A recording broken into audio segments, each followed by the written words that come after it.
दक्षिण काली मातु शंख क्षेत्र तोड़ामाली मालो दक्षिण काली मातु शंख क्षेत्र तोड़ामाली राति न पाहुणु दुआरे तोहर राति न पाहुणु दुआरे तोहर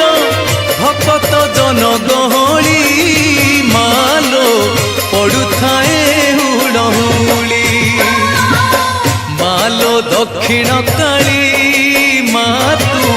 शंख क्षेत्र तोड़ामाली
शक्ति स्वरूपिणी है शिवानी दुख नाशिनी माँ।